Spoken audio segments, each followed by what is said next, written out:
whakarongo ki te tangi a te korimako. Kōrero flowing out the hook of force. Kaupapa relevant, kaupapa out of bounds, kaupapa exigent, kaupapa paramount.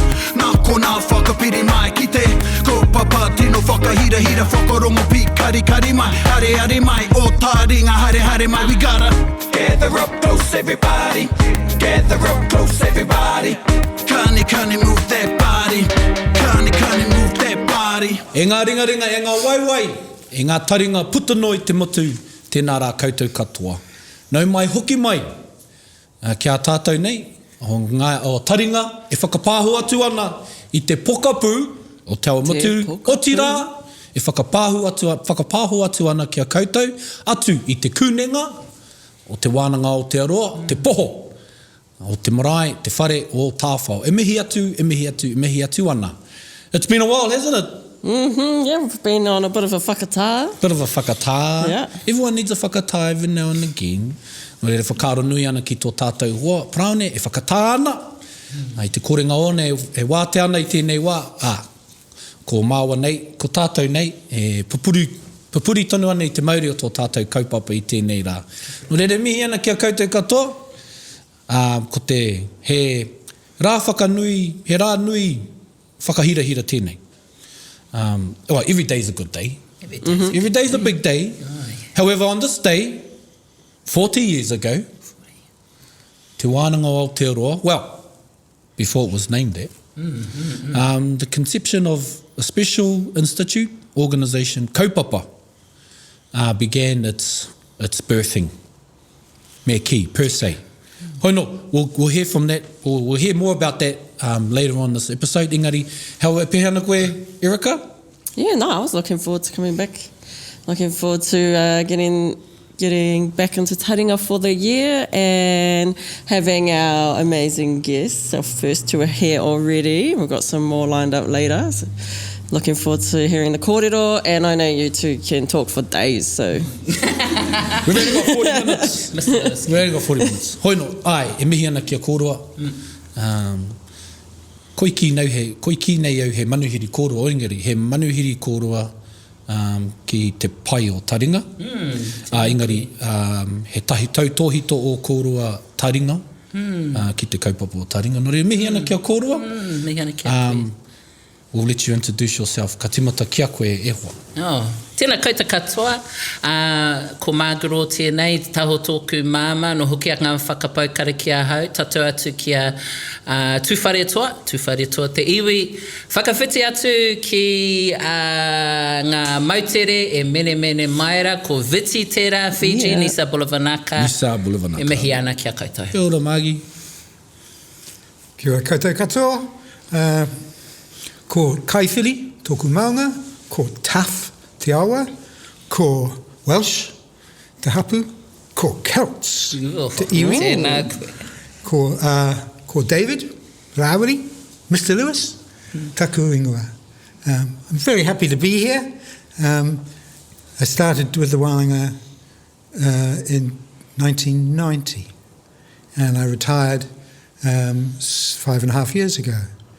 And I've had the great honour to have spent 29 years of my life working for Te Wānanga Aotearoa. Wow. So it's great to be here. Excellent. Shit. Great to be here. Don't worry, well, cars were around in 1990. They had TV, but phones were actually stuck to the wall at home. I know, it's crazy. It's crazy. 1990, yeah. And that's great. That's what we want to hear. That's koina tāku e hiha nei ki te rongo. I tō kōroa wā ki te kaupapa. It'd be great to hear, because I think about 40 years, there have been so many people that have been instrumental in the establishment, the great architects of Te Wānanga Aotearoa. Yeah. Dr. Runga Wetere. He tākuta koe? Well, you just got a flu. And Boy Mangu. And these are the names I can remember right now. But tell me, Mr. Lewis, we'll start with you, your time. How did you get pulled in? How did a Welshman all the way from Kaiwhili, from Wales, get stuck? Well, Trapped. Once you're in the Wānanga, you never leave. Into Wānanga Sort of like kidnapped. And you know, there's that Stockholm syndrome where you start to like the people who kidnapped you. My very, very first involvement would have been with this building when Rongo, he was on the board of governors in those days of Te Wānanga College, and he'd been on the discipline committee, and he was seeing too many Māori kids coming up. And so he talked to the Māori teacher, Huru Boy Mangu, and they decided that what was needed was a Māori centre within the school to help with the situation. And so they launched the idea of building this marae. And that was in the early 1980s. Now, I know nowadays New Zealand is a home of liberal understanding and peace and understanding and peace and love and kindness. But in those days, Te Aotearoa wasn't that liberated a place, and it ran into an awful lot of opposition. However, Rongo being Rongo, and I think Evie mentioned that this morning at her speech this morning, if you tell Rongo you can't do something, he went ahead and he did it. So he put together various work schemes which were available in the 1980s, and I think we'll hear later on about the wonderful group that carved the whare here. And I and my wife were part of a group of people who donated money. I think one of the carvings there is technically got our name across the top of it. Oh, cute. Ah. So that's how I originally got involved. But the moment I was the kidnapping took place was in 1990. At the end of 1990, I was teaching at Te Aotearoa Intermediate School, and I had been using some accelerated learning techniques, it was called in those days, with the teaching. And Rongo's wife had heard that I was doing that, and she snitched on me to Rongo, and he approached me when I was ordering some fish and chips in town. And he said, "You know all about accelerated learning, don't you?" And it was the end of term, so I was very relaxed, and I said, "Yeah, no problem." And so he said, "Right, I want you to come down to the Aotearoa Institute." That was what it was called in those days. It was a private training establishment, PTE, and I want you to help put together an accelerated learning Te Reo Māori program. And I said, "Well, I don't. I'm from Wales in the United Kingdom. I don't speak Māori or anything." And he said, "Doesn't matter. I've got plenty of people who do that. They'll work with you." And so I did come down here, and I got together with Māori Panapa and Alana Colette and Jack and Souvenir Tamaki. And we worked on what Souvenir called ako whakatere, which was a methodology which we designed to help try and teach Te Reo Māori to as many people as possible. And that's how I got eventually completely drawn into the Wānanga. And by about 1993 or so, by that time I had the official title of Education Manager. And we were involved with the application to get the Wānanga Status. I think it was the 1999 or 1989 Act, Education Act had allowed for the establishment of Wānanga, which would have the same legal status as universities, polytechs and colleges of education. And what that meant was that we'd have that authority, that status, and also access to the EFS funding, which our students. Up until that time, our students were very much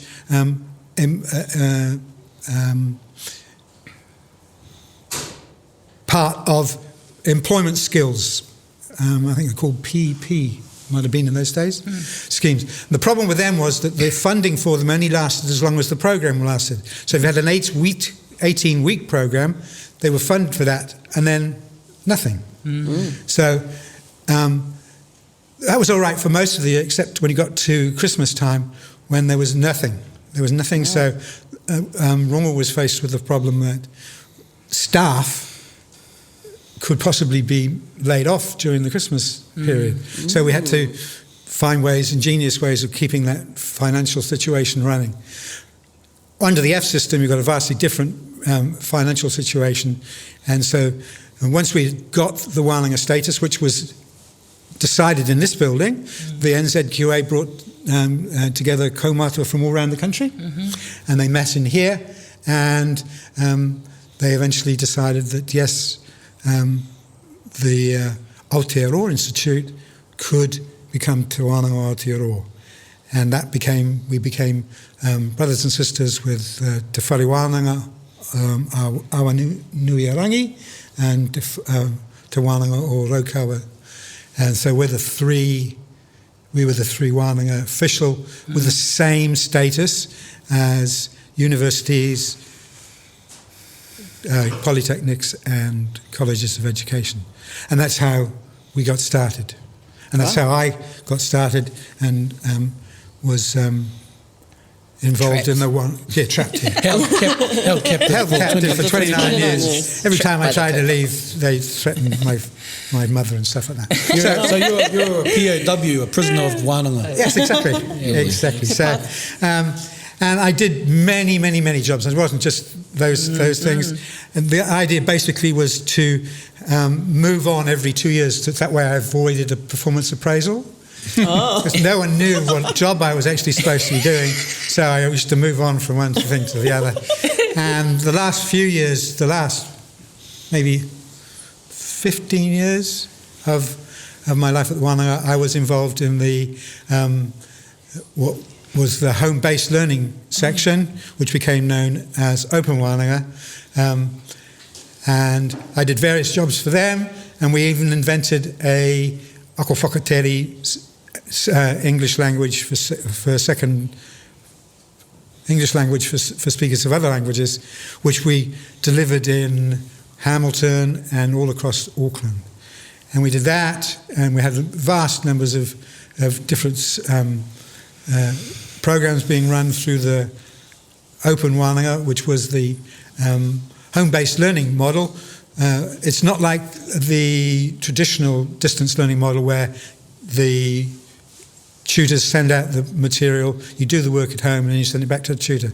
What Open Wānanga did was you sent out the material in kite, and then everyone was visited by a kaitiaki in their home, or if they didn't want to meet in their home, some place where they could meet, and then they're happy meeting, and they went through the material, and the kaitiaki would quite often take the assessment.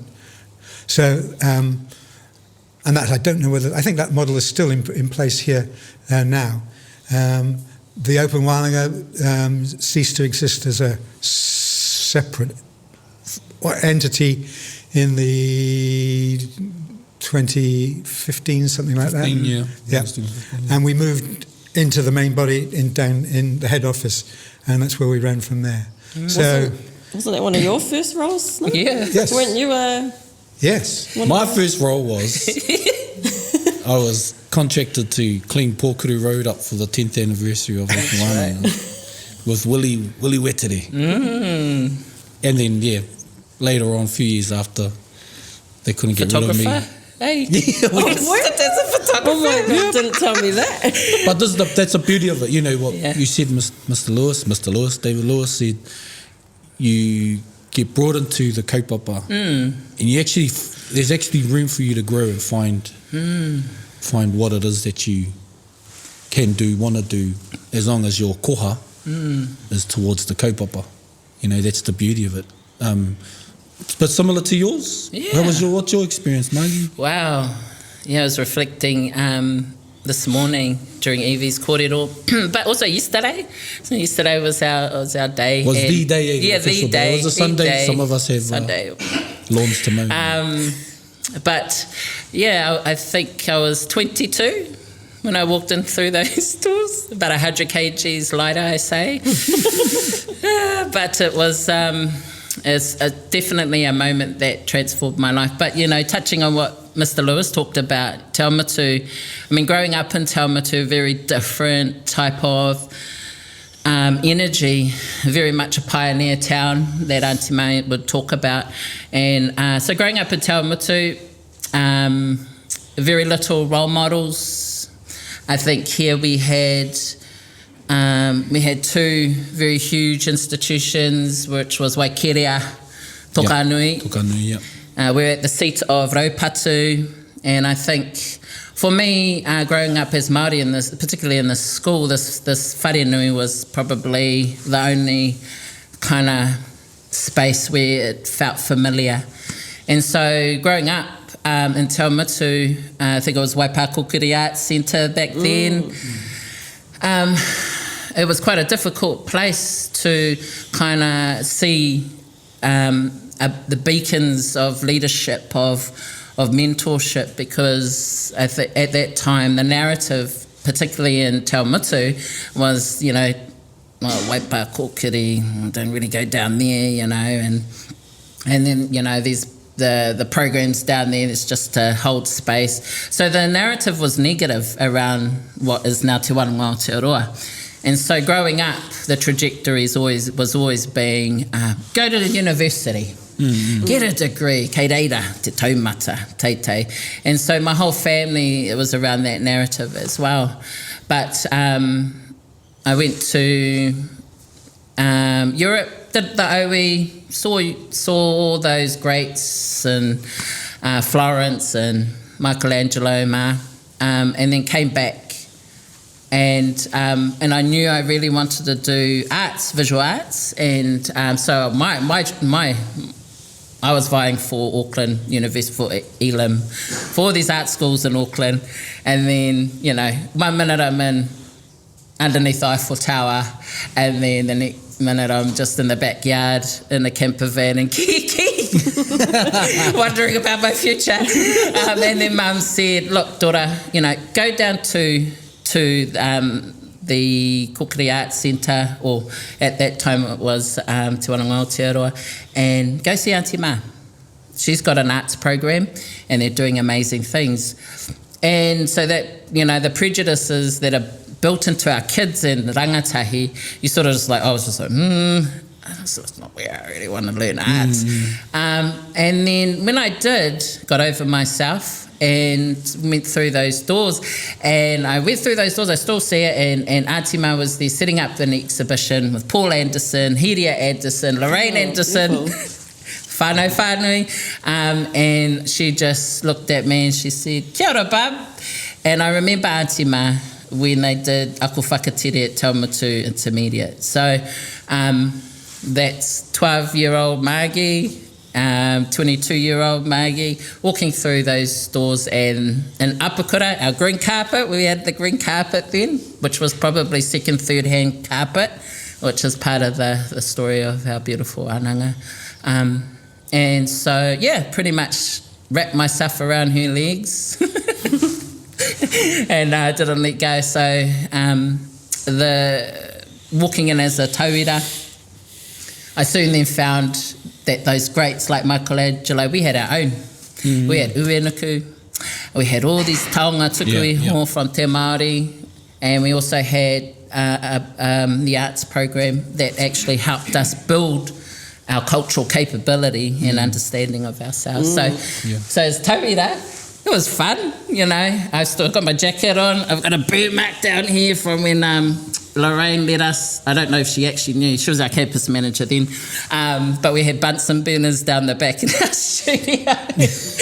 and we had decided we want to enter into support the Te Awamutu Museum. They had a Number 8 Wire exhibition.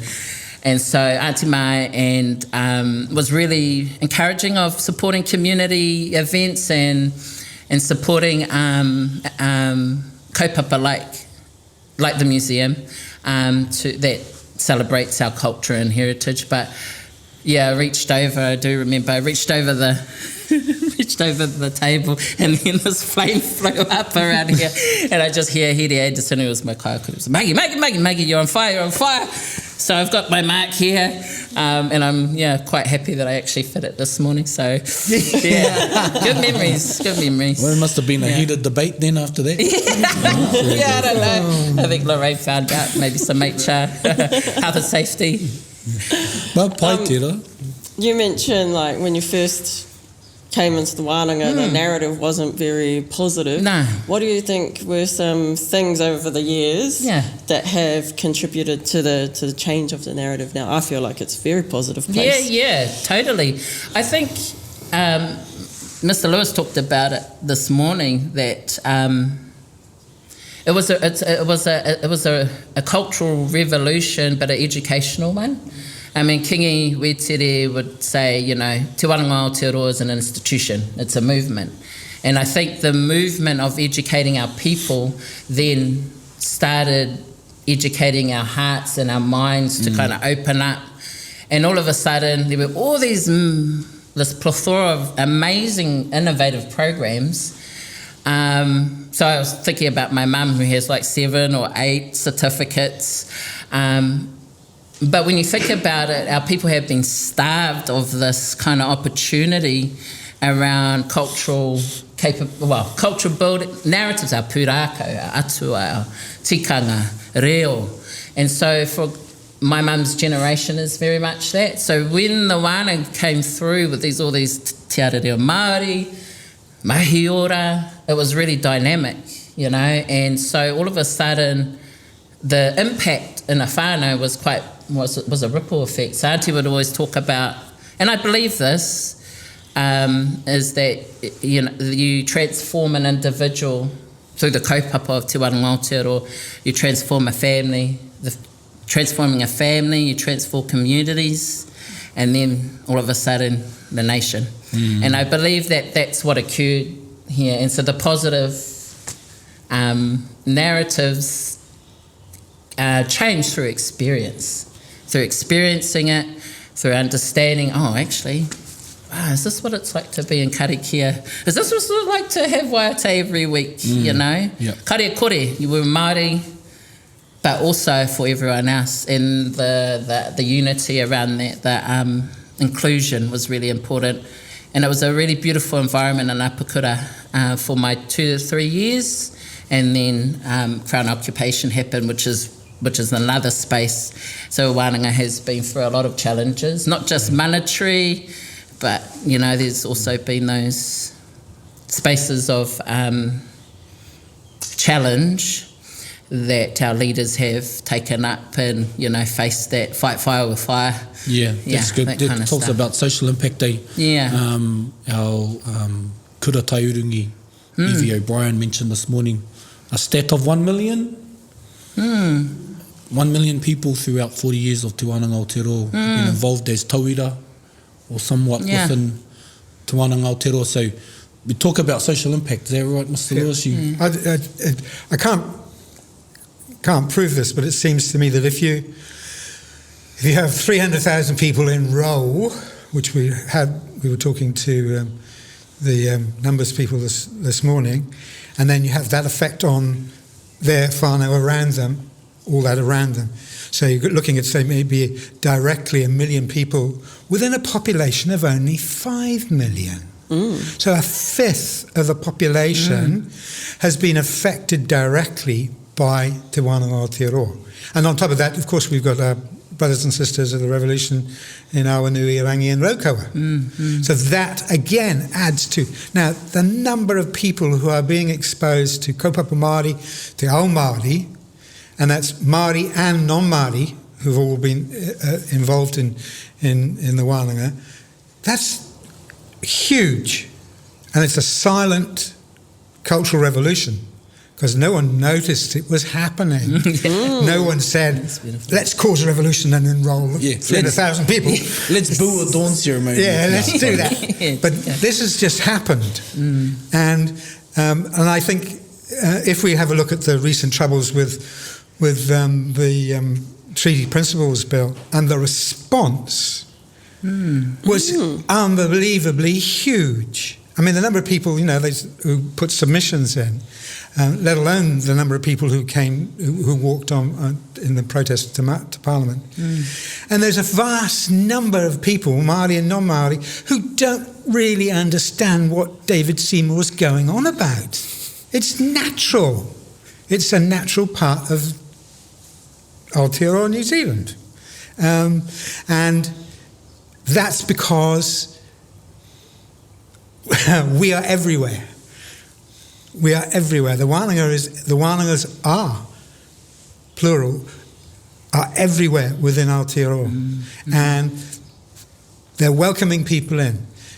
Speaking as a Welshman who came to New Zealand in 1971 or 2, so long ago, I don't remember. In those days, there was sails on the ships, and it took a long time to get there. Anyway. Not the sales you got online and the actual sales. The actual sales. But when I got here, I knew nothing at all about Māori at all. And my first experience was when I started teaching at the intermediate school in the late 70s. And then when Rongo enlisted me, what I was... it wasn't something that you really noticed as, it just... I think Evie mentioned it this morning. The love came round you. And nobody said, oh, you Pākehā coming here with your stupid accelerated learning ideas. Māori said, well, let's have a look at that and what can we take from that? What can we do with use it? How can we use it? How can we use it? And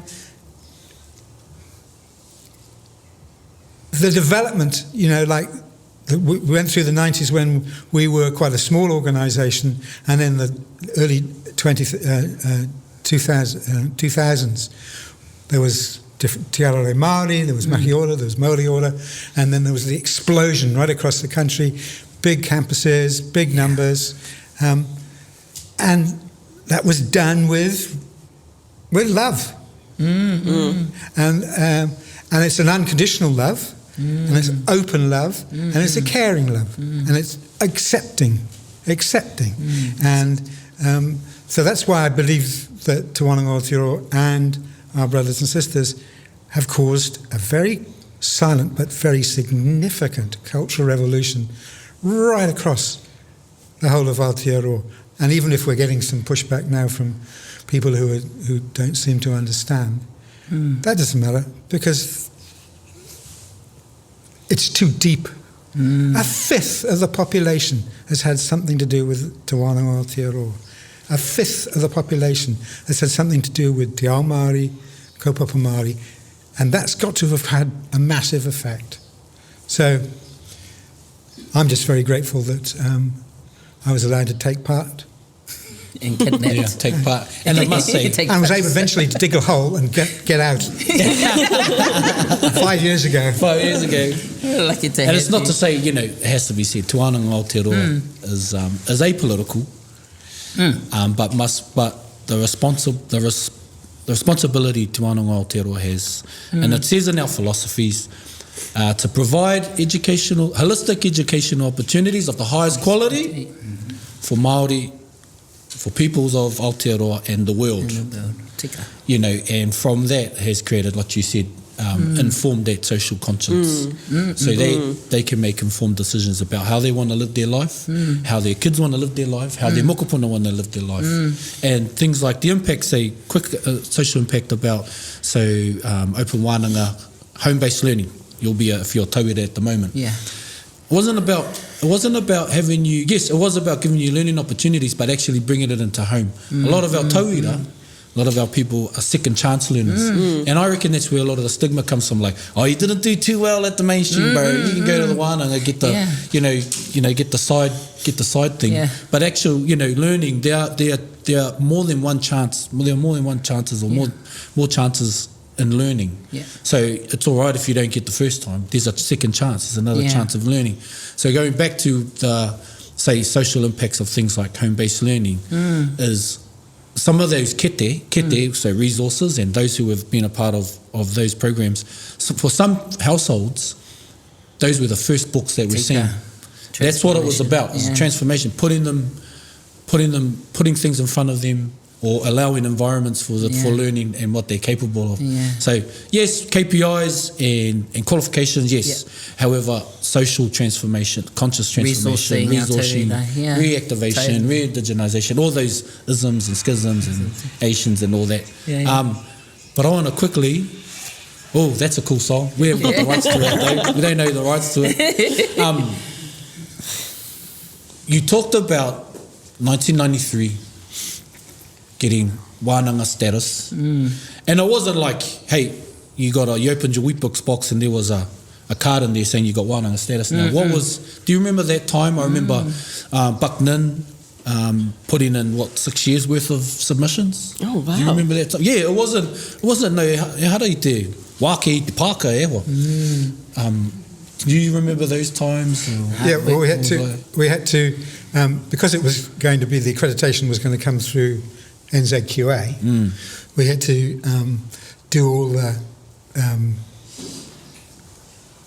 paperwork, dance, and all the, I've even forgotten what it's called now, but you had to have all these systems to prove that you could do what you said you were going to do. So if you said you were going to deliver this sort of quality in education, did you have the systems in place to deliver it? Did you have the backup systems in place? If you said you were going to deliver a whakaero program in Māngani, have you got a building? Is the building safe? Have you got qualified kaiako to do it? Have you got all the support around the tauira? Have you got all those things? And you had to be able to lay that out on paper initially. That's what Buck Nim was, when I got to be the education manager, I was so grateful that he'd written all this stuff, because I didn't really know how to go about it initially, and in facing with the people from NZQA, they would often come in and start talking about things that performance criteria and and I go, we can do that, but it was because Buck had written it all up. I could look back at it, read through it, and understand it, and then adapt it to 1993. And so we had the team that did all the paperwork for it, had to get all that going, had to all be there, established, and it had to be able to be seen to being operational. And so that's the place we got to, and that's when we were visited for the big accreditation by NZQA and a large group of kaumata who came and discussed the whole thing, and eventually, it was after 3 or 4 days, I think it was, took 3 days, the accreditation was given.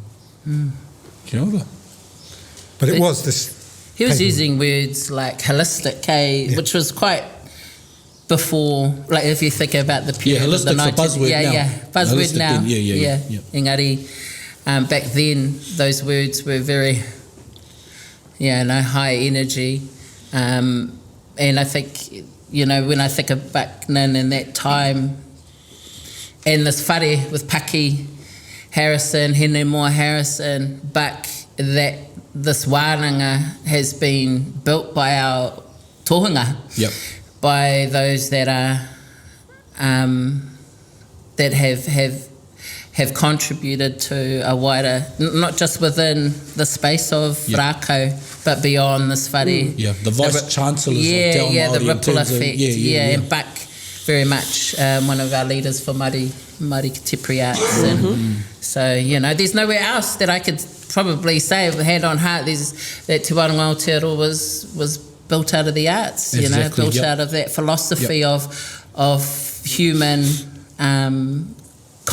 generosity for karo nui. So there's no other institution that I could say that could have that kind of history back, and people that have put their money towards a whakaero, going without maybe pay over Christmas because the funding's run out. So our teachers, Auntie Ma would also often talk about, tai timu, tai pari, it would be, without for a while. 4 desks, 1 pencil. 4 desks, 1 pencil. Break it in half, sharpen it. So even the mortgaging of homes, Even the mortgaging of homes. The amount of whānau that remortgage their homes. Who does that?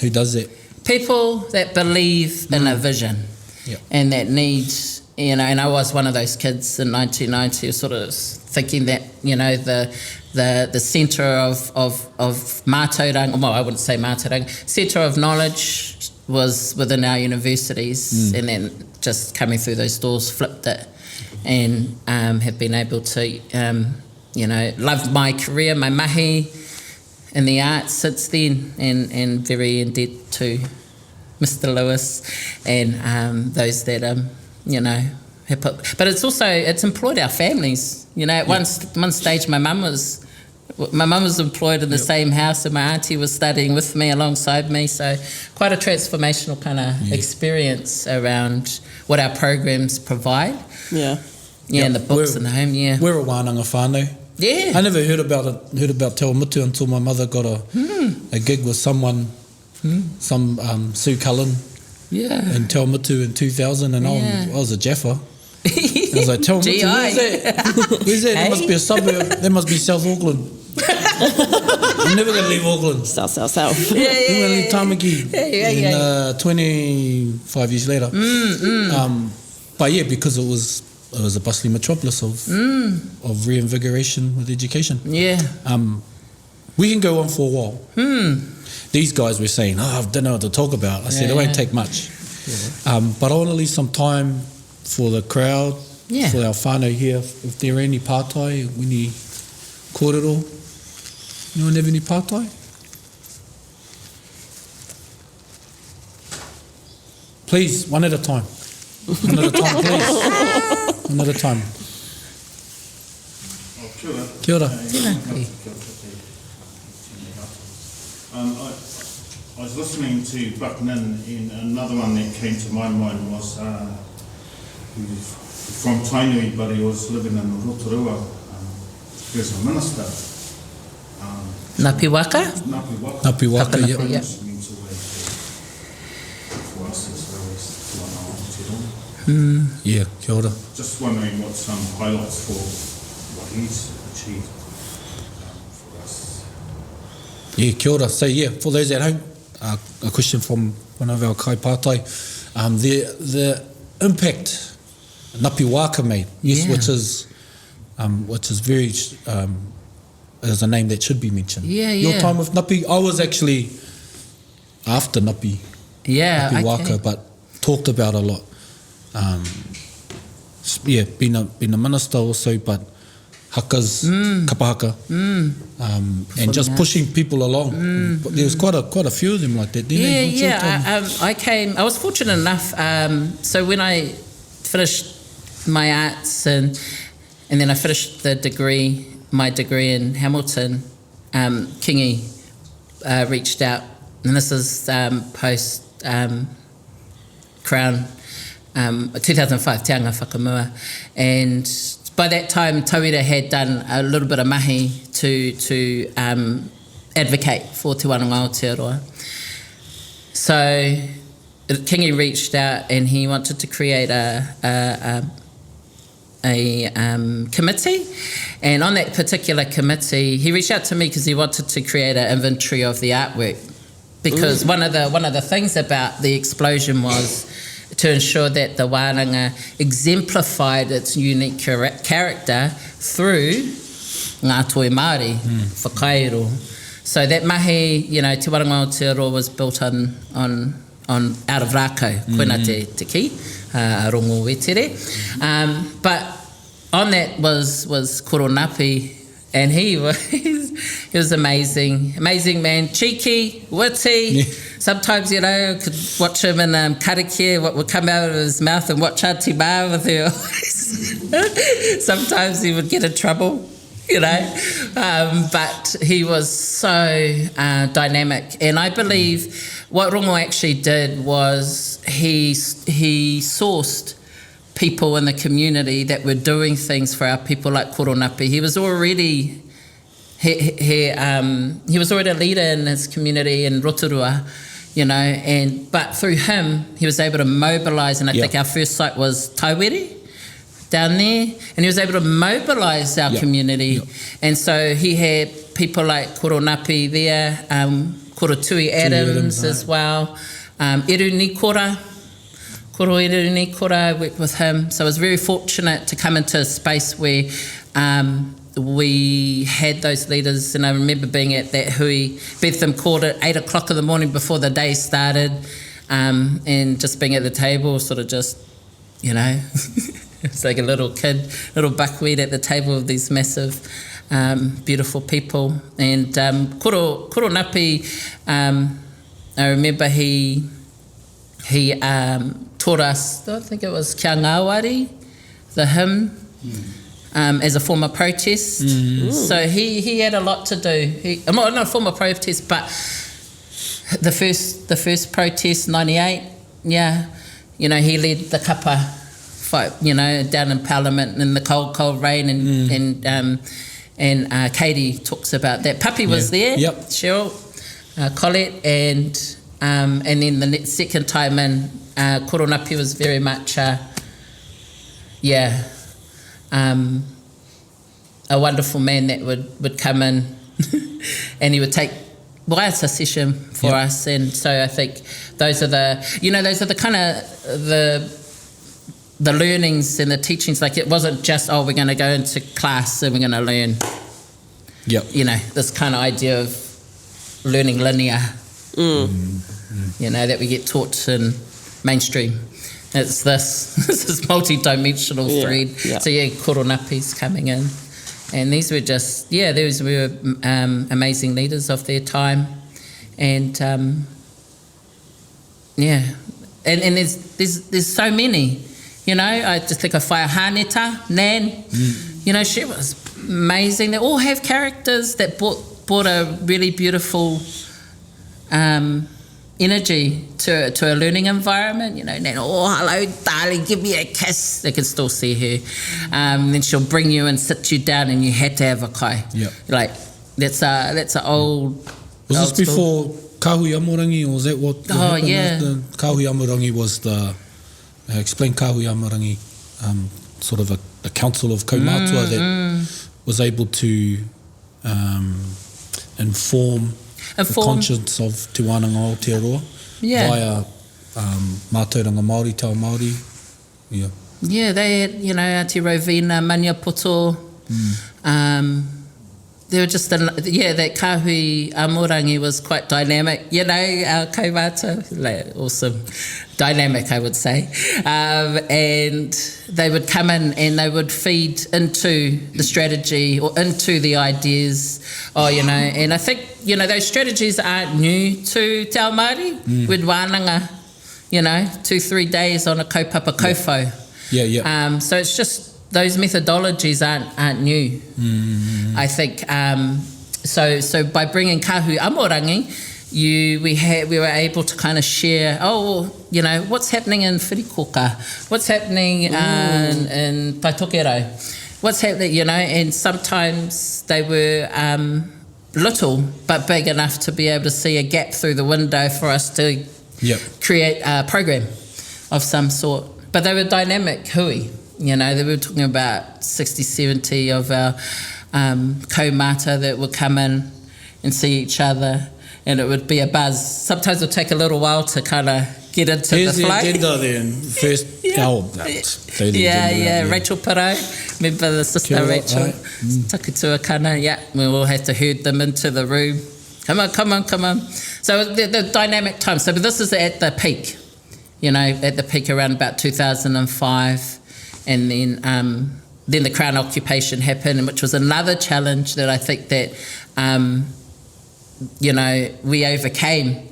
And that was primarily around, from 1,000 in 1999, odd students to 60,000 by 2005. That quiet revolution was all of a sudden in the face. And so I think that's where the contribution of tauira like myself hold on, this is quite right, what the media was saying and the political pressures of that time. So, and we've overcome that. We're 40 years, another 40 years and more. Another 40 years on. But we can't sit here all for another 40 years. We got to live it and create it. Tika. But just to wrap up, I want to ask for your closing thoughts. O whakaaro wawata o Te Wānanga Aotearoa. Your aspirations or what you'd like to see in another 40 years from Te Wānanga Aotearoa. Mr. Lewis?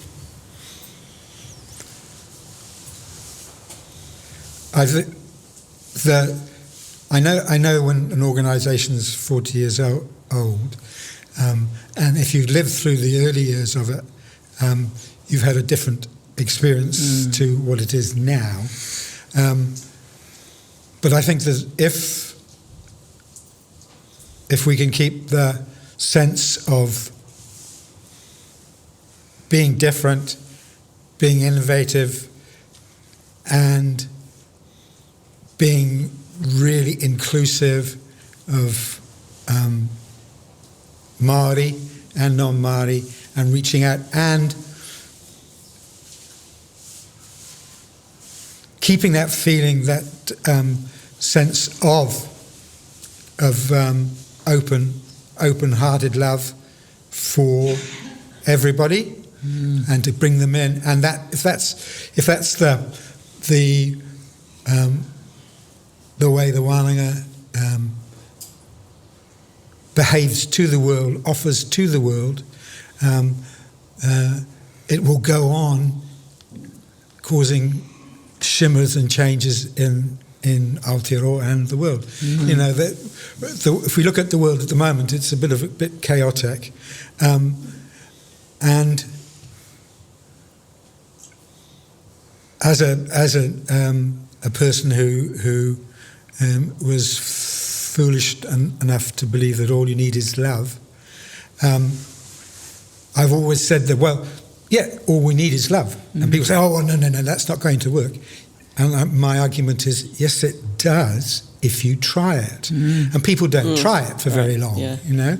People really don't try it. So you've got great leaders and philosophers from Jesus and Buddha and Muhammad and people all around the world from different cultures and ethnicities. And it's always there. Someone's always saying, love everybody. Be open. And I know sometimes when I was in meetings with Rongo, it was difficult to feel the love. Well, it has many faces. Love has many faces. Because particularly if you were saying, I don't think we can do that. And he was open, and he was, look at the art, the beauty around. Look at the campuses. The campuses were always beautiful places to be. And it was always open. And there was open to everyone.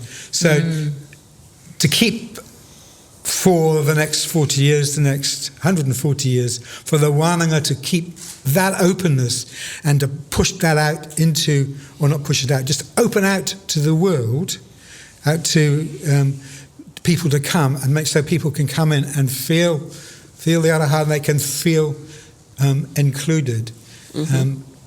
That would seem to me to be somewhere we could go. Whether that's, I mean, I believe all you need is love, so I'm a bit of a fool. So, but whether that's something that's easy to do, most probably not. But if you believe in it, it's worth doing. Kia ora. Kia ora. Maggie? Hippie, man, hippie. Well, I think at 40 years we're intergenerational now, you know.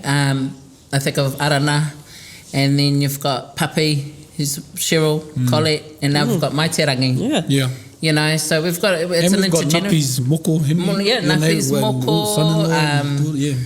So we're intergenerational, and so that whole space of growing, you know, he aro ha whakatō, he aro ha whakapua wai.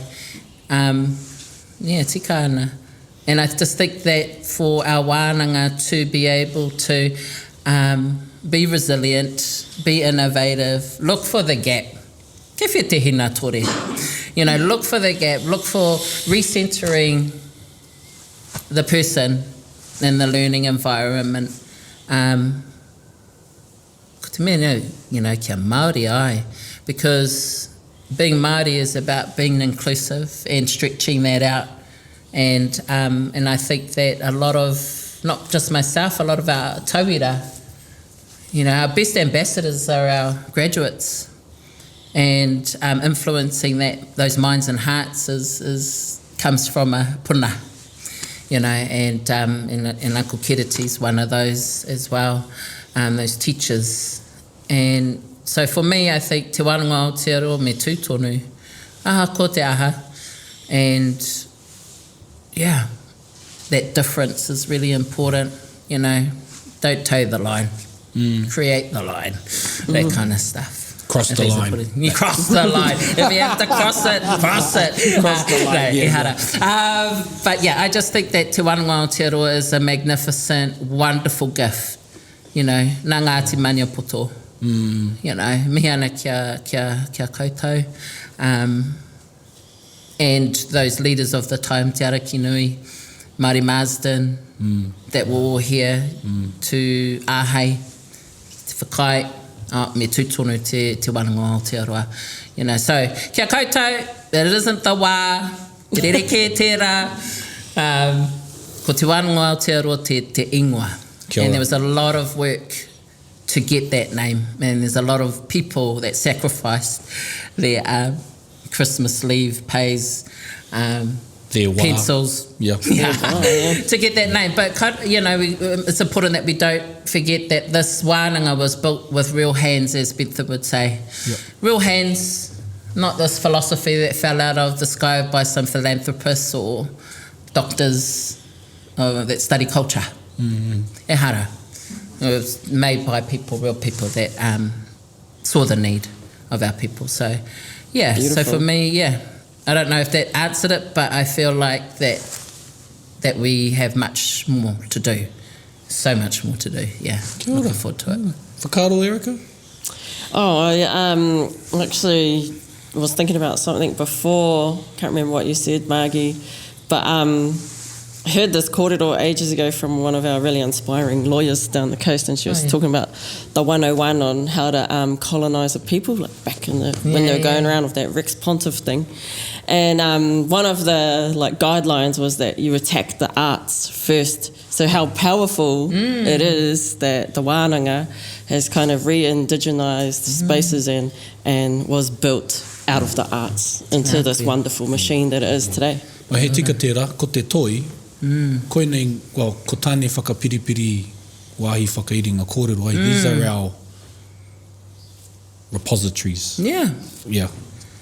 I have to check every time I say that. One time I said, this is the suppository of knowledge. So, our arts are, you know, before Western literacy and numeracy, our arts are our literacy and numeracy. Well, it's a vernacular. It's a vernacular. Our kōrero are embedded in that. So, yeah.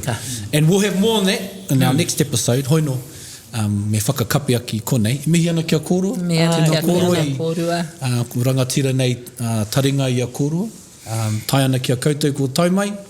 Koutou, whakarongo mai nā, e mihi ana kia koutou katoa, ka whakaere ake te pūtea whakanako o te kaupapa o te kōrero, a ki te tāhuhu nui o Ō-tāwhao e tūtū mai ana, kia wātea i te henengaro, te tinana, ne te whakaaro, kia tauiho mai nei ngā manaakitanga kia tātou. Hui e, tai ki e. Tēnā koutou. Tēnā koutou. Tēnā koutou.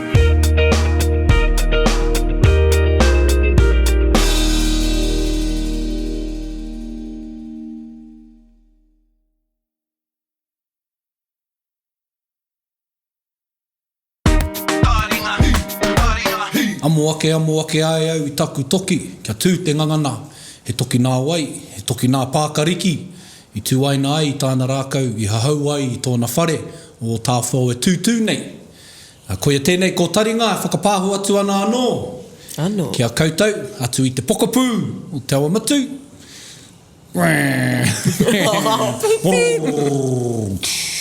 You real fellas know what those are.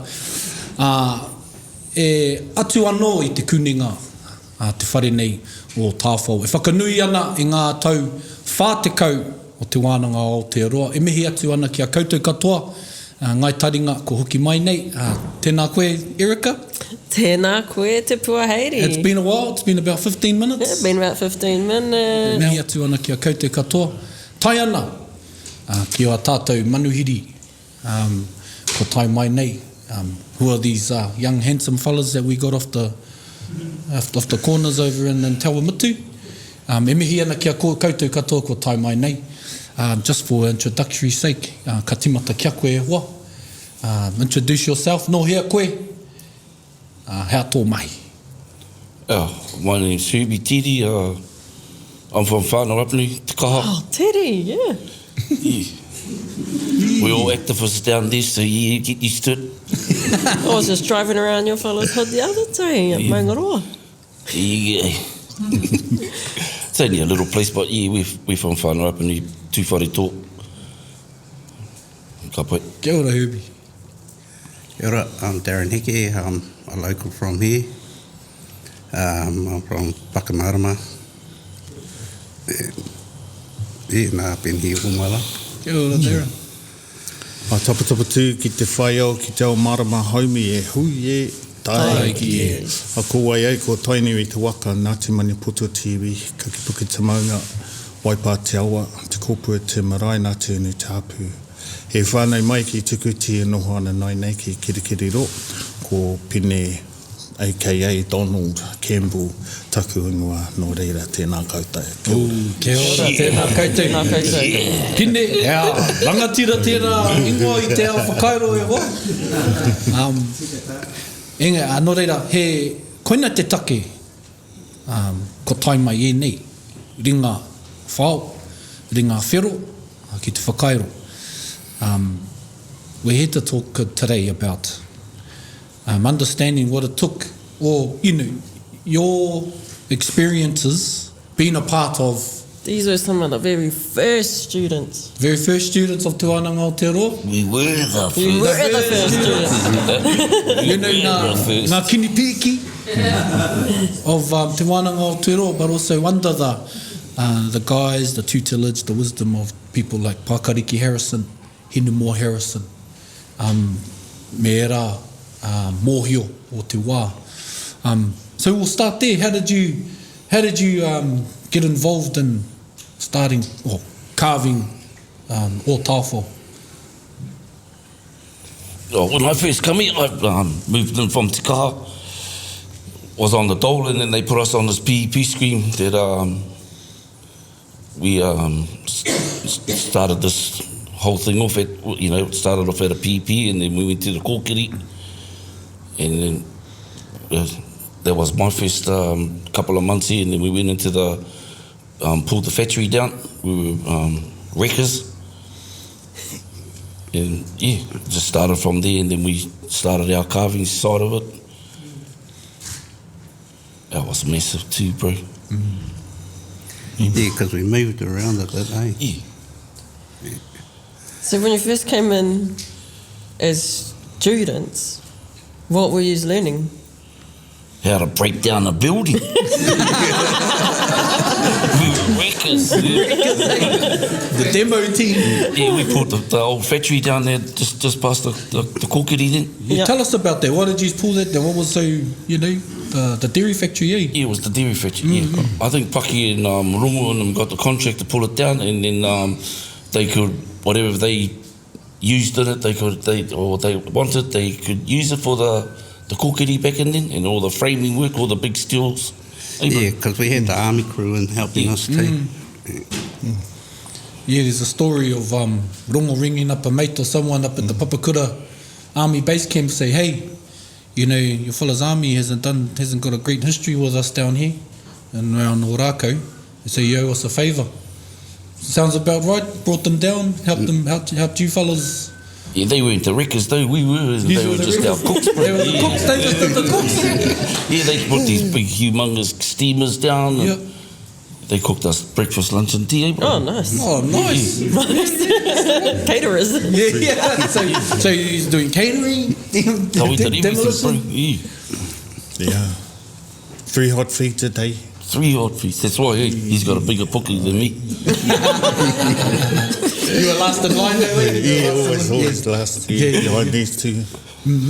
But it started off with the PP scheme, that's how we started, but I think Herbie, his starts from the court. Starts from the court. Basketball, tennis. Basketball, tennis court. Those hockey can play tennis, eh? Hockey. Not the tennis court, but Paki used to pick him up from the court and, used to uffy some of us that sort of ended up in that place, and Paki would always end up there bringing them out or getting them on bail. So, just the little things Paki did for us, I think was amazing. For me, I saw him 15 years later after he left Taumutu down in Te Waipainami when we were at our moko papa down there, and he pulled me up into the room and he said, "I'll have a chat with you." So they remembered me, him and Mac Bell. Kia ora. So Mac Bell, they remember this boy with his hands in his pocket. So they always referring, so they had little stories about us, so that was me. And Mac says, "Oh, look at that boy, he's got his hands in his pocket, he's no good." Paki would say, no, he'll come right. Second week was the same thing, Mac getting hoha now. And the third week, Mac was hoha, no, I had enough of this fella. We sent him down the road and Paki goes, no, he'll come right. And then the fourth week he says that, he went to Paki, he says, "Paki, look at him, he's actually doing something." So must have saw me doing some mahi, But I just felt back in those days, without tituin, I used to put my hands in my pocket. That was my whakaaro around that. Sometimes we'll finish what we're doing and just, I'd always gravitate over to Paki, just watching him carve, because I'm in that realm now. And I suppose what I heard from outside of that shed was all the negative stuff, and all what I heard inside that shed was all positive stuff about how clever Māori were, It sort of shined a different light on how I was perceiving myself as well. So I felt that, I connected with something bigger than me. Growing up in a Pākehā world, but not accepting being Māori, I felt this pull towards, an understanding of who I am was through what Paki and Horongo created for us young fellas, they believed they had fallen through the crack. I know these two had, but I was sort of trying to find You were the shining light for them. I was. You were the inspiration. So, an exception to the rule, So, I loved the day, and especially that. And just from our last speakers and hearing the narratives had changed, we were known as the Māoris of Taumutu. Oh, look, here comes those Māoris. Because there was quite a lot of us, even up to 30. One time they, especially when, after a few years, that lot of school leavers ended up coming to us. And so, we were big, but still not understanding, the taukumikumi that was happening between us and us, our own, saying those same things. And so, we gravitated to the pubs. We were in force. We played a lot of sports force teams here in Taumutu and Heke. So, we were out there. And a lot of the whānau, have also ended up, so they talk about the millions that have participated in a program here at Te Wānanga Aotearoa. These are some of the fellows that were calling us the Māoris. So it's really awesome to see, it sort of touches the ngākau of the transformation of what Orongo and Boimangu had done, for the likes of us and others. Kia ora. It's good that you mentioned Mac Bell, because, we're still at Te Awamutu College and school's still going on, so his name rings a bell. Just for those at home, we're in the middle of class time, so it's the first day back at Tura for some in term 2, and the bell's still going off. Some of us, we run when the bell goes, we run the other way. But you talked about pulling down the dairy factory, right? And for those at home that don't know, there was a dairy factory there. They were allowed to use it, but also, as Herbie said, what they could take away, they could use again, and those are the bones now of Apakura. So that's the uniqueness, you know, the call it the grassroots part of Te Wānanga Aotearoa. Use what you need, use what you can, and what you're given. But what was it about carving? Did you fellas want to do carving, or that's what you had to do, or else you're back on the tennis court?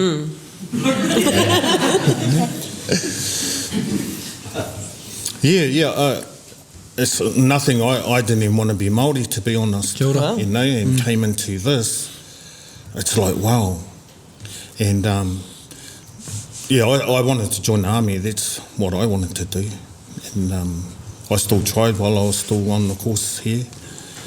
But you know, I ended up staying there for 5 years and about 10 months. Still didn't think I had the gift. And ended up on a solo benefit with my kids down in Wellington, and you know, had 6 hours to spare. So I thought, they provided us with a couple of sets of chisels. I thought, man, I got some chisels, also I need some wood. So I went and scored me some wood, and away I went. You know, I had to figure it all out myself. Yeah, and I created this pari because I've had a thing with pari, things with holes in it, and Kia ora. and I thought, man, I got it. I was just so rapt, and it's put me on my pathway I am today. You know, I just went out and, you know, I was around Ricky Manuel from down the South Island, Ngāti Parei. So he showed me a lot of, you know, his skills pertaining to this craft. So he's still learning today. Just love it now. Beautiful. What about you two? What were? I didn't want to be on the dole, so I just went and, you know, jumped in there and helped the whole Paki, because Paki helped me out, you know, coming to the courts and getting me back on the right track. And then Vince Leonard, you know, he was one of the big movers for me, because he was right on our side, just about our same age group too. Like I was 18 when I first come here and jumped in there. But me, never regret the old carving side of it now, bro. Yeah. It's one thing I love doing. I don't do it as much as the pros do, but still got to do a little bit of it. Kia ora. What about you, Darren? You must have been the loudest in the class.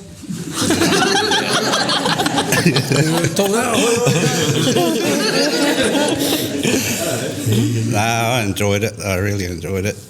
But yeah, the thing was, when we left, when we got there, we had to share our chisels. Yeah, we had. Yeah, but the next crew that came after us, they got free chisels. We didn't. That was those fellas. Got everything given me. No. we stayed on.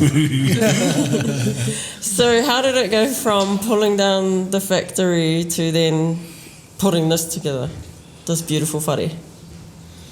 We built that factory down, and then they built that kōkiri.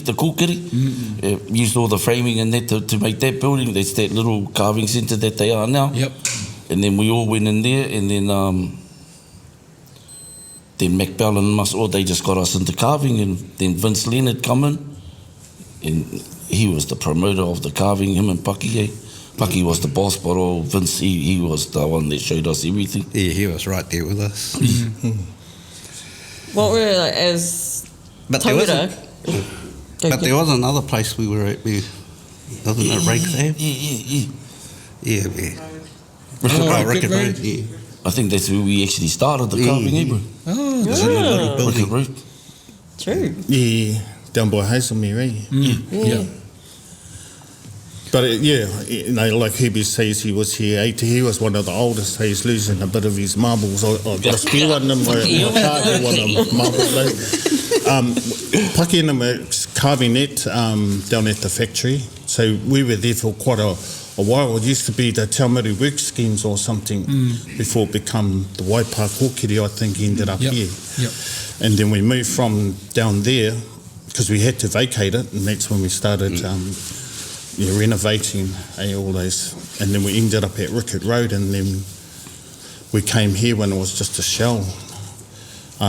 So we had quite a few maraes on the go at the same time. You know, we were doing one down on Moko, Oh. sort of coinciding, I think. Manioro? Was it Manioro? Manioro, yeah. So I think it was about the funding. See, we didn't know I didn't anyway know what was happening in the back until I sort of got a bit older and started work. I worked for Te Wānanga Aotearoa, and I started learning about the pūrākau, what they were doing for us too. Yep. Yeah. And I was just amazed, about them, having to mortgage their whare, and I thought, wow. And what it turned out, and just seeing the growth of it just explode really when it became Te Wānanga Aotearoa, and just all the students, from up and down the country as well. So I just saw it just blossom, from where we stood. We were like the first module, then the weavers came, then the plumbers, and then the builders, and small motors, and then we had a reo class. Yeah, I wish I had jumped in there. But we all jumped in there, but we did it. I jumped young out. and dumb. Yep. Yeah. Well, you don't see too far past your nose at that age, eh? So, 18, bro. yeah. Not understanding. Had a small nose.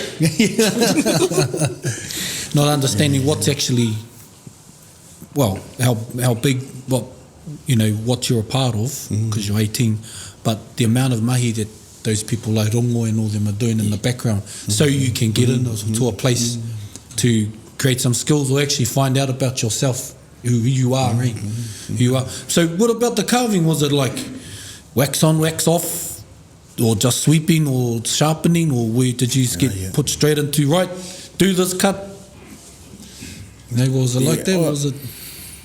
Like I've been tutoring for kairo for quite a while, and just tell my students, how lucky they are, because, we were digging these holes for a few years before we moved on to the next section. Digging holes. Just there's heaps of holes. But I see how their system runs, so they had us as the novice come and dug holes, and then you had the next ones that sort of come from the institution, who could lower and round the figures. Sure. And then you had the likes of Paki and Vince, who could do all the whakare. Yep. So that was their system.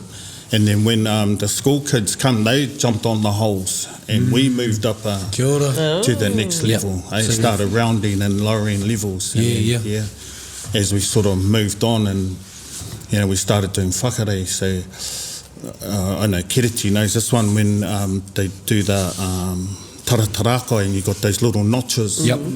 So my job was to pull out those little notches, which but it meant a lot to me, because now I'm on the whakare. Yeah. I have to look at my mates and go, Promoted, but And you go, that hole's not deep enough, mate.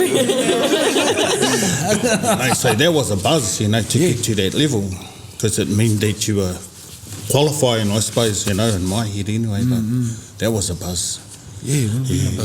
Like yourself, same thing, Darren? Or? It was a change, a big change for me. I was getting in trouble with the law. Paki just helped us out, just like that. It changed my whole life. still gets in trouble too. Well, it's not your fault, you're Heke. Me ana ki te whānau, Heke. O tēnei wai. Me ana ki te whānau. In all this stuff, in your, because you're doing mahi at a sort of a small level of thinking, and he tohunga rātou, he tohunga pakima, they know enough that you need to know to do it, to move up to another part, and then in reflection you actually go, oh, yeah, we've just learnt all that. Is that how you realised it later, or did you get put onto your own pieces later on? Oh, we just, he did, bro. Once you finished doing the holes in that, and then you got to do a bit of rounding, over the shoulders and that, just so that you knew how the wood moved and how much you had to take off and that, and then we went into the painting side of it, the tuku panels, and we had to do it, bro, just to be better ourselves. Yeah, boy. Was there like a moment for all of you where you're here at the, what was it called then, Waipa Kōkiri Centre, where you felt like they could see your guys' potential instead of being those people just on one of those courses? Once that fella took his hands out of his pocket, they saw there was potential, bro.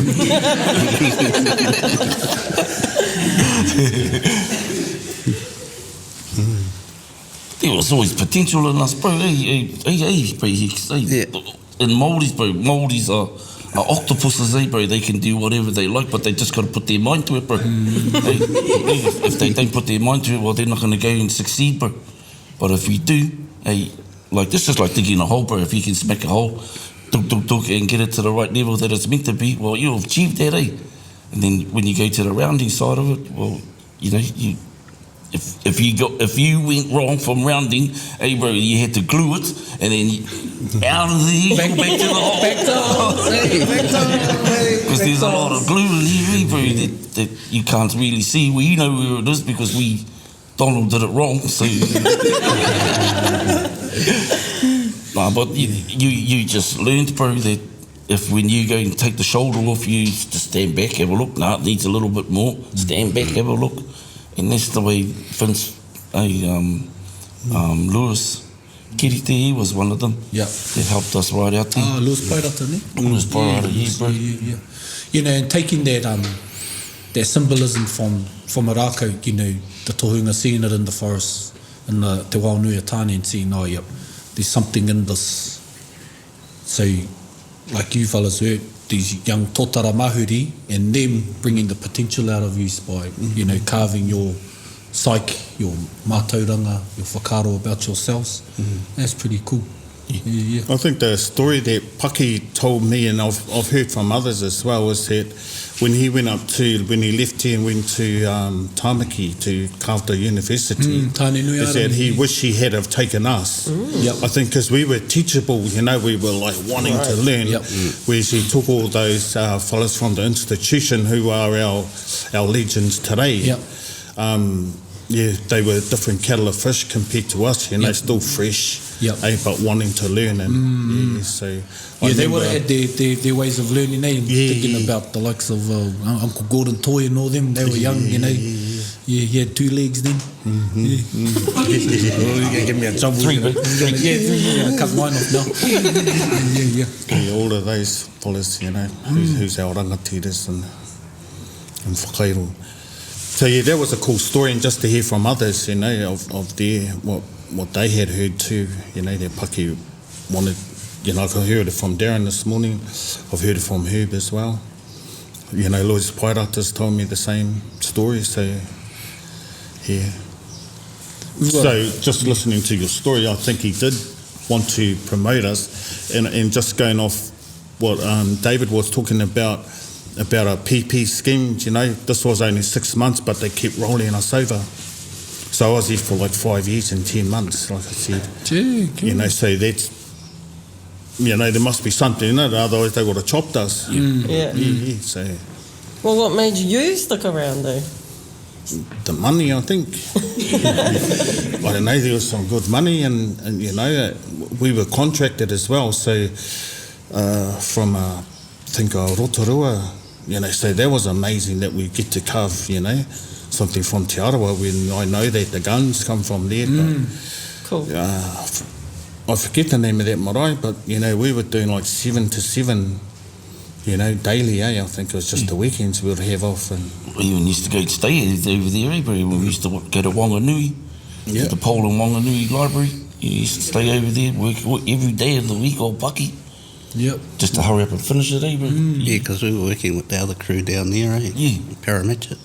Parametric. Yeah. Another coastie. So what are some of the, you know, we see the brilliant finish of your mahi. What are some of the funny stories, like, well, that wasn't meant to be there? Or, I've heard something's upside down. They went down there, Kiriti, bro. We've got a humble man, Kiriti Rei Tangata, he's in the crowd. He was a part of Hotiroa, of the Pou Hotiroa. Yeah. But we really couldn't do anything wrong, because we, you know, Paki was a down to earth fellow, but But if you got done something wrong, he'll tell you done it wrong, eh? And then you got Vince. Hey, Vince is from Rotorua, taught. He got taught over there. Those are the perfectionists. And you really couldn't do anything wrong, bro, unless the wood was rotten. And then that's where the gluing came in and fiberglassing and all that stuff went down. But we had the primo as tutors, bro, that just you couldn't do anything wrong. So you've sort of been under the guise of, just like with Te Wānanga Aotearoa, having the right kaiako. You can't do any wrong because you're actually guided well enough. You're in that ahurutanga, kaitiakitanga, some of our takepu that we use here at Te Wānanga Aotearoa. What was your favourite cut? With the chainsaw. You know, I've seen an interview with Paki when he's in his own workshop down in Harataunga, Kennedy's Bay, and he said, what's your favourite tool? And they think, everyone's thinking, oh, toki, and he goes, chainsaw. Chainsaw, Must bro. be the most fun piece of machinery to work with. Yeah. What about Pehea koe, Tom? Toki was mine. Oh, yep. Yeah, cut myself a couple of times. But yeah. Who didn't? It's a skill, eh? They're lying if they said they don't, eh, bro? Everyone got cut. Yeah, which I don't see much of today other than those, you know, who are 50 plus. Yep. Still using the toki. Yeah. Oh, I think the good ones, man, and they got jandals on. Jandals, But missing toe or something. Yeah. Like I see Mike Matchett whacking away at his stuff and some other covers, and they just got jandals on. Yeah. Knowing where to throw it. Yeah. But your, what was your favourite cut or part, Darren? Yeah, I didn't mind anything. Follow the leader, eh, brother? It was on tools. It was on tools. Cut lunch, I think.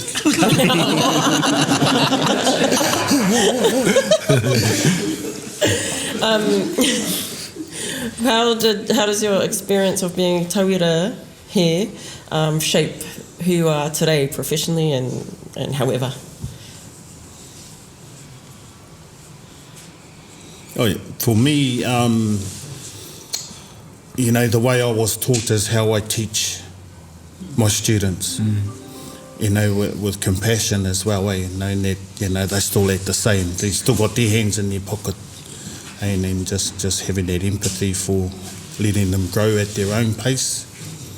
Yeah, so that's what I take away. Yeah, Kia manawa nui, eh? Patience. Pehea kōrua.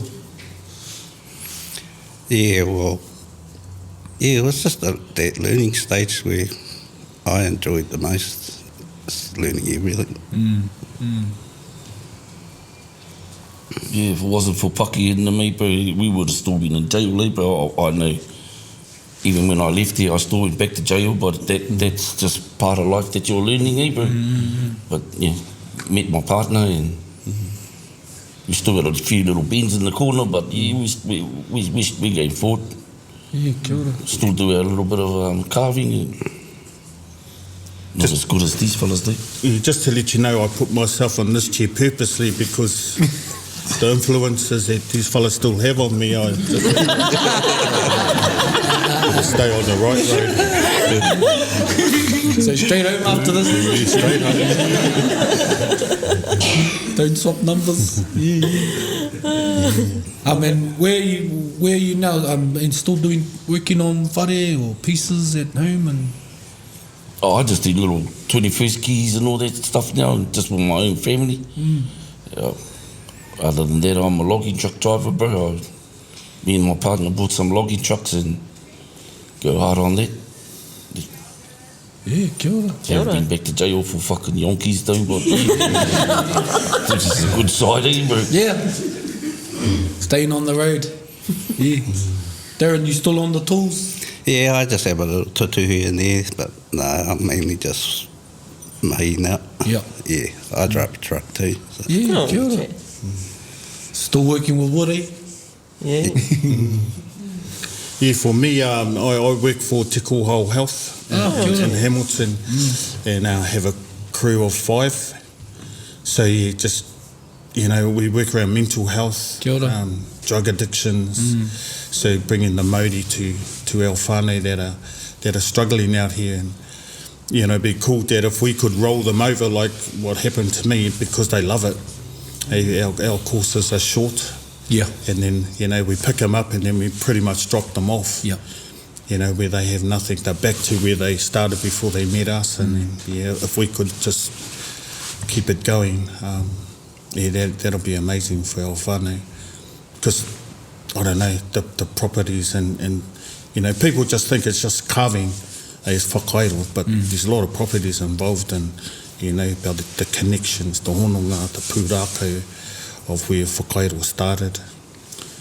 The hononga, the whakawhanangatanga, the karakia, the kupu.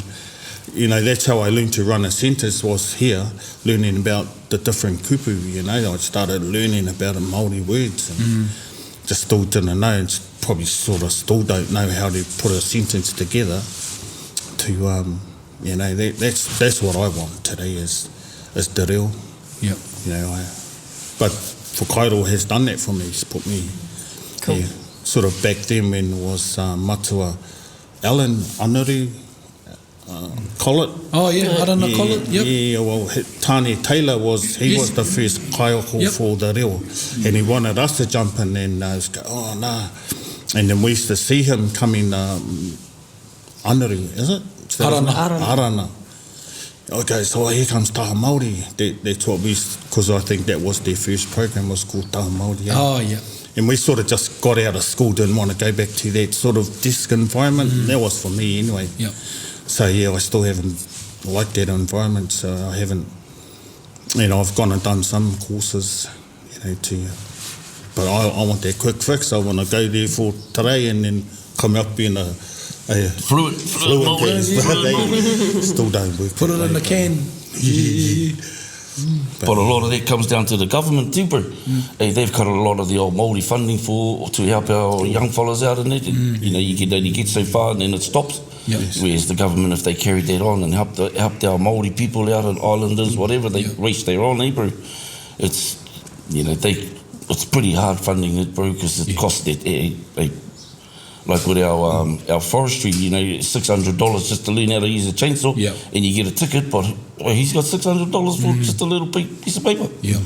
Same as Māori carving and that. If the government was there and helped us out, bro, there'll be a lot of Māoris that will be willing to go to work, but bro, a lot of our Māoris need a good kick up their backside too, bro. They need to get off break that cycle. They have to break that cycle of being on the dole, bro. And there's plenty of work out there now, but they want to be on the dole and do nothing. And a lot of things I could say they do, but not on this thing either. Yeah.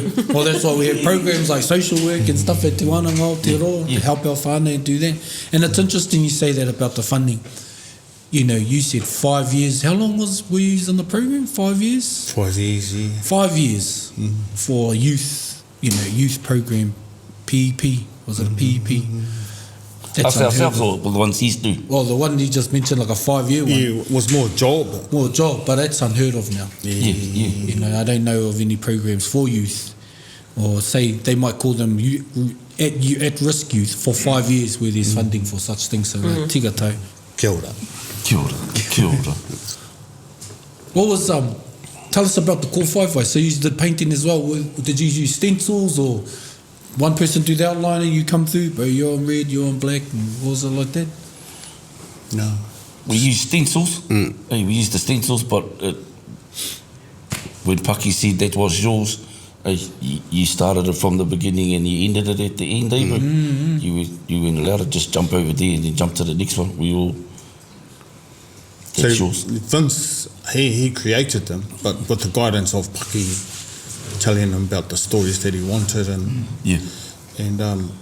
Herbie, me and Herbie did quite a lot of these Hekes. Yeah, I don't know why.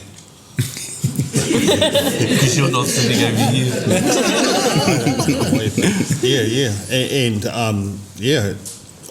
I learned how to do kōwhaiwhai through doing all these paintings. Yeah. What about the wood? Did you acquire the wood via...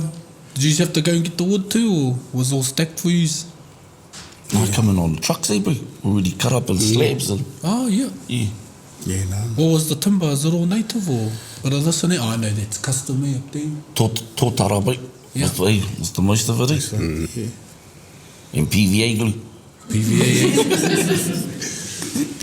We use quite a lot of different, you know, because this is not the only project that we did, you know, there's others that we have done, and different harake. I think some harake that experimenting, that didn't work out. I think there was one in particular over in Kawhia, that it rotted. I remember a purple wood. Oh, yeah. I don't know what it was called, but yeah, it was different and it was quite white. But when you started hacking into it, you know, you could see the purple coming through. Oh, wow. Cool. If you could go back 40 years ago, how old were you, 20, and tell your younger self something to help you on your learning journey back then, what would it be? What would you do differently? I suppose for me it was about learning the pūrākau. Although Paki and Vince, they would tell us the stories, you know, I'm a slow learner and a fast forgetter. Still, That's me.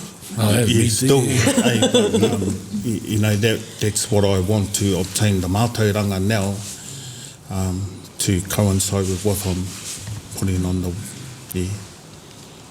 especially in depth, Yeah. like the mark kōpua. Kōpua, yeah. You know, that sort of knowledge, Yeah. Yeah, ora.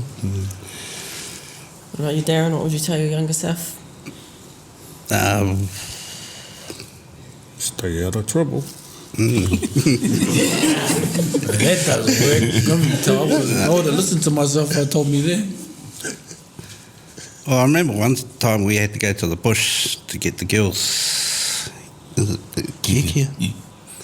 Yeah, Paki showed us how to gather that. That was awesome. Reach Harris too, eh? He used to come with us. Where do we do that? Taringa. Porangia now te mōkauri. That was good. Mokau then. Oh. Mokau out Aotearoa there. Oh. Past Piopio. What about you? What would you tell your younger self? I wish I just carried this on, eh, bro? You know, seeing all these fellas, all the other bros, they got their little workshops going in there. Primo, man. Actually jealous now. Because, you know, we were all up there. I'm only doing little stuff to what they're doing now, but I wish I carried it on, bro. I could have taken it back home and done started something down there, eh? Because there's no carvers. There's heaps of whānau up new carvers out there. Yep. But no one actually down home doing that. Yeah. Fill that gap, yeah. There's always a second chance. Too old for that now, bro. Time for that.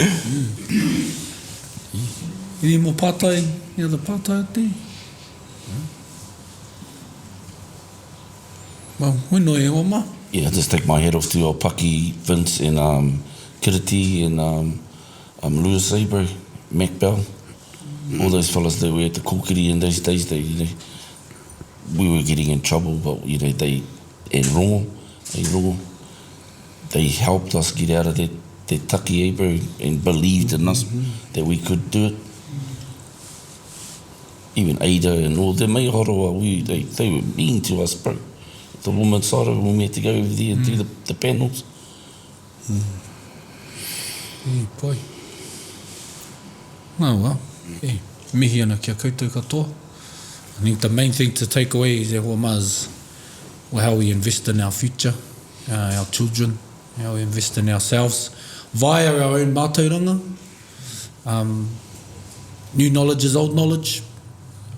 And even having ourselves believe that when there are solutions to be found, is to always go back into your own kōrero first.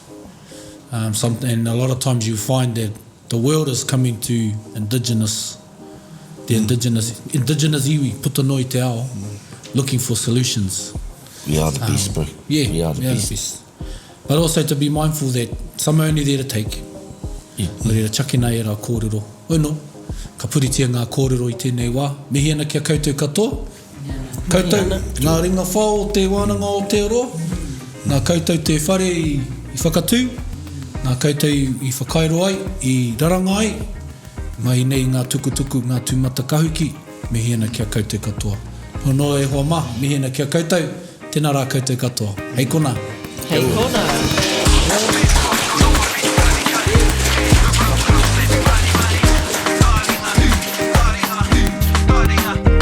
Tahuri mai ki au, whakarongo ki te tangi a te korimako, kōrero flowing out the hooker force, kaupapa relevant, kaupapa out of bounds, kaupapa exigent, kaupapa paramount. Nā kona whakapiri mai ki te, kaupapa tino whakahira, whakarongo pi kari mai, hare mai, o Taringa, hare mai, we gotta gather up close everybody, gather up close everybody, kani move that body, kani move that body. Taringa. He mea tuku nā Te Wānanga o Aotearoa, ā, nā te māngai pāho me irirangi te motu I tautoko. To listen to more episodes, search for us on your podcast app and subscribe, or follow us on Instagram and Facebook. Taringa. Whakarongo mai.